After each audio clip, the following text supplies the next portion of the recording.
तहसील कार्यालयाच्या प्रांगणात सुरू असलेले सामाजिक कार्यकर्त्या डॉक्टर अपर्णा खाडे यांचे उपोषण मागे घेण्यात आले आहे. तानशेत स्टेशन परिसरातील अतिक्रमण हटविण्याच्या मागणीसाठी हे उपोषण सुरू करण्यात आले होते.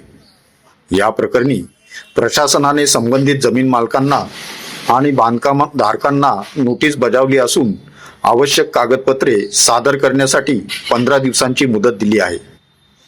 प्रशासनाने स्पष्ट केले आहे की संबंधितांकडून खुलासा आल्यानंतर पुढील कायदेशीर कारवाई केली जाणार आहे. तसेच चौकशी सुरू असून गरज पडल्यास पोलीस बंदोबस्तात महसूल विभाग कारवाई करणार आहे.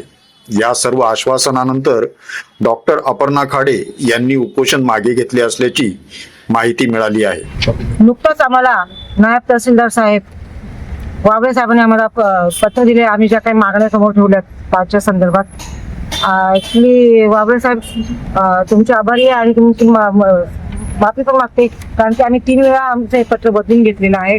आमचं समाधान झालं नाही, अजूनही समाधान झालं नाही, पण तरी आम्ही हे पत्र स्वीकारले, कारण की तेव्हा त्यांची त्या लोकांना बोलवणार आहे तिथे चौकशीला, तेव्हा आम्हालाही चौकशीला येतं, म्हणजे आम्हालाही समोर बोलवलं जाणार आहे. या बोलीवर आम्ही हे पत्र आता स्वीकारत आहोत. दुसरी गोष्ट अशी की तानशेतचं जे अतिक्रमण झालेलं आहे, सकाळपासून इथे बसल्यापासून अनेक मुद्दे इथे आले. आम्ही मागणी केली, आम्ही स्थानिक आदिवासींवर चौकशी व्हावी अशी मागणी केलीच नाहीये. आम्ही मागणी केली आहे, ज्या दलालांनी या जमिनी त्या विकासकांना विकल्यात आणि त्या विकासकांनी इथे बांधकाम करून नोटऱ्या करून फक्त हे बांधकाम इथे उभं केले आणि बांधकाम विकले, त्यांच्या चौकशी आधी व्हाव्यात. आणखी आमच्या स्थानिक भूमिपुत्रांची चौकशी करून तुम्ही काय होणार?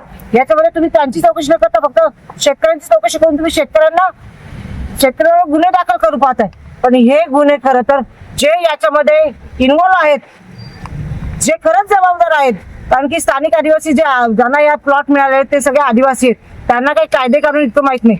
त्यांना धमकावून फुसलवून ज्यांनी जागा त्या विकासकांना विकल्यात त्यांच्या आधी चौकशा व्हाव्यात.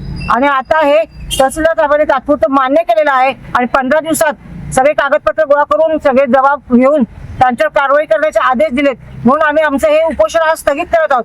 15-20 दिवसांनी जर या कारवाया झाल्या नाही तर आम्ही पुढचं उपोषण कलेक्टर ऑफिसला करू आणि जे परिणाम होतील त्याचे परिणाम आम्हाला जबाबदार तहसील कार्यालय राहील, शासन राहील.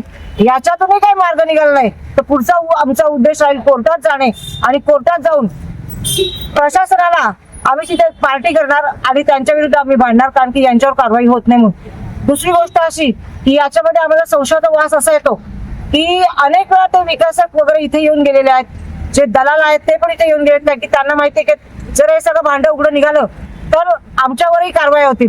आणि आमची मागणी तीच आहे की अशा दलालांची जी चेन आहे आणि अशा विकासकांची जी चेन आहे ती अशा अनेक जागा हेरून तिथे शिरून परप्रांतीयांना तिथे आणून बसवतात. हे जे की तालुक्यासाठी असेल किंवा त्या विभागासाठी असेल अतिशय धोकादायक गोष्ट आहे आणि तीच आम्हाला नको आहे. आमच्या तालुक्यात जर अशा पद्धतीचे प्रकार घडत असतील तर ते आम्हाला मान्य नाहीत. तरीही आता आम्ही त्यांच्या चौकशा आमच्या समोर होणार आहेत म्हणून आम्ही आता स्थगित करत आहोत. याच्या पुढे जर त्यांनी काही त्यांच्यावर कारवाई केली नाही तर आम्ही आमच्या पुढच्या पायरीला तयार आहोत. धन्यवाद.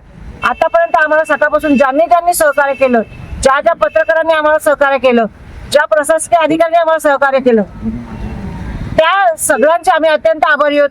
असेच आमच्या सोबत राहा, कारण की ही आपल्या सगळ्यांची जबाबदारी आहे. आपण या अशा अनधिकृत गोष्टी उघड केल्या पाहिजेत आणि त्यांच्यावर कारवाई व्हाव्यात म्हणून प्रयत्न केले पाहिजेत. यासाठी आम्ही लढतोय आणि लढत राहणार. धन्यवाद.